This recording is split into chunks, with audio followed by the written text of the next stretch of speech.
किसी ने बड़ी ही गहरी बात कही है कि सुख भी मुझे प्यारे हैं, दुख भी मुझे प्यारे हैं, छोड़ूं मैं किसे भगवन, दोनों ही तुम्हारे हैं। नमस्कार दोस्तों, मैं पांडेश्वर पांडे। दोस्तों, आज की इस कहानी में मुख्य भूमिका की किरदार में पेड़ से टूटे दो पत्ते हैं जो हवा के वेग से उड़कर गंगा नदी में गिर जाते हैं। गंगा नदी के किनारे पीपल का एक पेड़ था। पहाड़ों से उतरती गंगा पूरे वेग से बह रही थी कि अचानक पेड़ से दो पत्ते नदी में आ गिरे। एक पत्ता आड़ा गिरा और एक सीधा।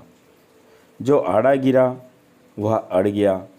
कहने लगा कि आज चाहे जो हो जाए, मैं इस नदी को रोक ही रहूँगा, चाहे मेरी जान ही क्यों न चली जाए, मैं इसे आगे नहीं बढ़ने दूंगा। वह ज़ोर ज़ोर से चिल्लाने लगा, रुक जा गंगा, अब तू और आगे नहीं बढ़ सकती है, मैं तुझे यहीं रोक दूंगा। पर नदी तो बढ़ती ही जा रही थी। उसे तो पता भी नहीं था कि कोई पत्ता उसे रोकने की कोशिश कर रहा है। उस पत्ते की तो जान पर बन आई थी। वो लगातार संघर्ष कर रहा था। नहीं जानता था कि बिना लड़े भी वहीं पहुंचेगा जहां वो लड़कर थक कर हार कर पहुंचेगा। पर अब और तब के बीच का समय उसकी पीड़ा का और उसके संताप का कारण बन गया। वहीं दूसरा पत्ता जो सीधा गिरा था, वह तो नदी के प्रवाह के साथ ही बड़े मज़े से बहता जा रहा था। यह कहता हुआ कि चल गंगा, आज मैं तुझे तेरे गंतव्य तक पहुंचा कर ही दम लूँगा। चाहे जो हो जाए, मैं तेरे मार्ग में कोई अवरोध नहीं आने दूंगा, तुझे सागर तक पहुंचा कर ही दम लूँगा। नदी को इस पत्ते का भी कुछ पता नहीं। वह तो अपनी ही धुन में सागर की ओर बहती जा रही थी। पर पत्ता तो आनंदित थे। वह तो यही समझ रहा है कि वह नदी को अपने हाथ से अपने साथ बहाए ले जा रहा है, उसी की वजह से नदी बह रही है। आड़े पत्ते की तरह सीधा पत्ता भी नहीं जानता था कि चाहे वो नदी का साथ दे या ना दे, नदी तो वहीं पहुंचेगी जहां उसे पहुंचना है। पर अब और तब के बीच का जो समय था, उसका जो सुख था, उसके आनंद का समय बन गया। जो पत्ता नदी से लड़ रहा है, उसे रोक रहा है, उसकी जीत का कोई उपाय संभव नहीं है। कोई ऐसा उपाय नहीं है जिससे वह जीत सके। और जो पत्ता नदी को बहाए जा रहा है, उसके साथ खुद बहता जा रहा है, उसकी हार का कोई उपाय संभव नहीं है।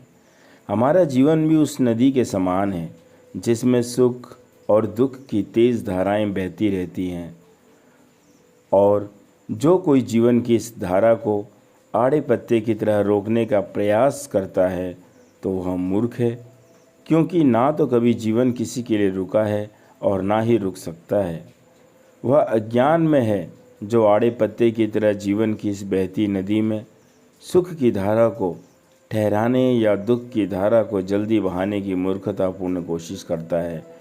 क्योंकि सुख की धारा जितने दिन बहनी है उतने दिन तक ही बहेगी, आप उसे बढ़ा नहीं सकते नवनीत। और अगर आपके जीवन में दुख का बहाव जितने समय तक के लिए आना है वो आकर ही रहेगा, फिर क्यों आड़े पत्ते की तरह इसे रोकने की फिजूल मेहनत करते हो। बल्कि जीवन में आने वाली हर अच्छी बुरी परिस्थितियों में खुश होकर जीवन की बहती धारा के साथ उस सीधे पत्ते की तरह ऐसे ही चलते जाओ जैसे जीवन आपको नहीं बल्कि आप जीवन को चला रहे हो। सीधे पत्ते की तरह सुख और दुख में समता और आनंदित होकर जीवन की धारा में मौज से बहते जाएं। और जब जीवन में ऐसी सहजता से चलना सीख गए तो फिर सुख क्या और दुख क्या। दोस्तों, सुनने में कहानी बहुत छोटी सी लग रही है, लेकिन इसकी सीख बहुत बड़ी है। जीवन के बहाव में ऐसा ना बहें कि थक कर हार भी जाएं और अंत तक जीवन आपके लिए एक पहेली बना रह जाए। जीवन भर आप संघर्ष करते रहो और कुछ कर भी ना पाओ, बल्कि जीवन के बहाव को हंसकर ऐसे बहाते जाएं कि अंत तक आप जीवन के लिए पहेली बन जाएं। आपका आनंद कभी कम न हो, क्योंकि सुख और दुख तो हमारे मन के विकल्प हैं। सुख हमारी खुद की संपत्ति है, इसे बाहर नहीं अपने ही भीतर तलाशें। इससे आप सदैव सुखी रहेंगे। सदैव प्रसन्न रहिए, क्योंकि जो मेरे पास है वह मेरे लिए खास है। इस विचार से जो मुझे प्राप्त है वह मेरे लिए पर्याप्त है। मिलते हैं दूसरी वीडियो में, तब तक आप सभी अपना ध्यान रखें।